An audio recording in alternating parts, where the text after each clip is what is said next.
why it's always a better idea to change your oil yourself and do not go to the shops. Okay, let's start on it today, guys. Our repair guys here, and we are changing the oil on that BMW. Stay with us to show you all the different components that we found that were not done right on that BMW, supposedly done by a shop that we found the sticker on the window. I'm not going to disclose which shop, I don't care about them, but I always do my oil changes. So let's start on it now.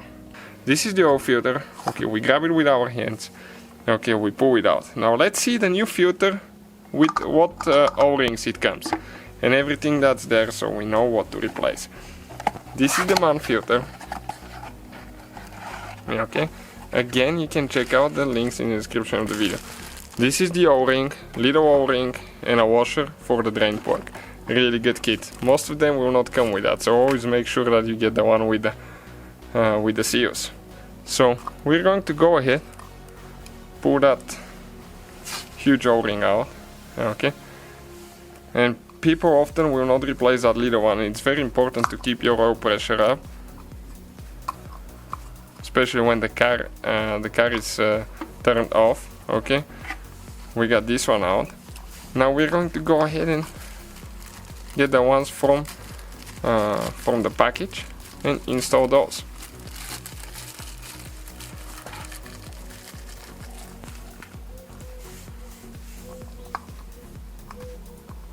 Okay, this is the new one, different color, but it doesn't really matter what color you get. It's important to be nice, soft O-rings that will seal really good. Now let's get this one. It has one canal that it goes right there. Okay, and we just realized we need to pull it out. Good thing, guys, you watched the video. Whoever did the last oil change, I just didn't notice that because I was filming here. This is the original O-ring. This one right here, it turned into plastic. And nobody ever replaced that thing. You can see it's going to break.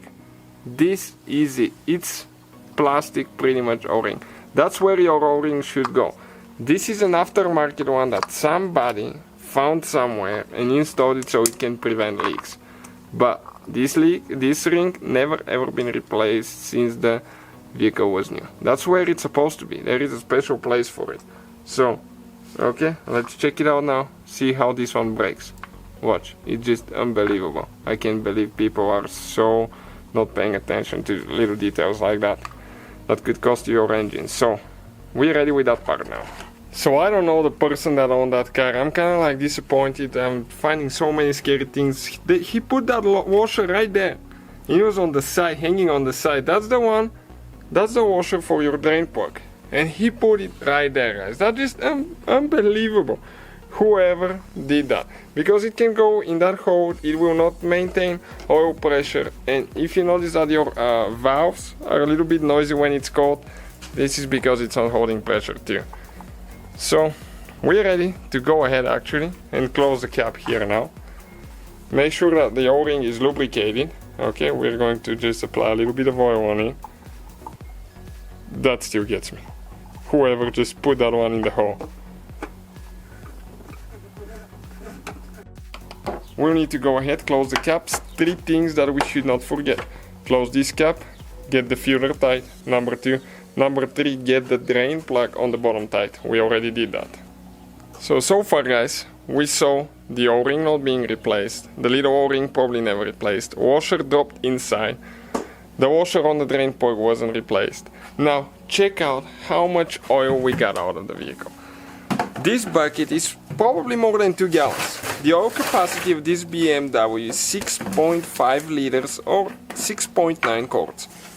So, those 2 gallons will be 8 quarts. We're going to go ahead and add it and see how much it was overfilled. And this is before, okay, you can see after the car was driven for I don't know how many thousand miles, so it burned some of it already for sure, and it has an oil leak to start with. Okay, so we're going to transfer it in the gallons to see exactly how much it was overfilled.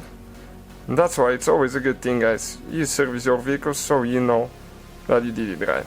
Those shops sometimes they hire people that are not trained well, people that will not care if they service your vehicle right or not. Okay, I just made a little bit of a mess here. So far, okay, this is the second gallon and I just spilled some on that cardboard. So let's see if it's more than 2 gallons. There is absolutely no water, so some of you might say you have a coolant leak. That's why it's too much oil. No, it's just clean oil. So far, 2 gallons. Let's keep adding to the equation and see how much we have. This is 1 liter right here. Okay, just to the 1 liter mark. So this vehicle had 9 liters of oil. It's supposed to have 6.5. This can cause some serious damage to the catalytic converter, the engine itself, pistons, piston rings, quite a bit, guys. So definitely not a good thing. So thank you guys for watching. Just a quick things why it's a better idea to service your own vehicle. You can replace everything that needs to be replaced. You can make sure everything's tight. You can make sure you add the right amount of oil. Thank you for watching and see you next time.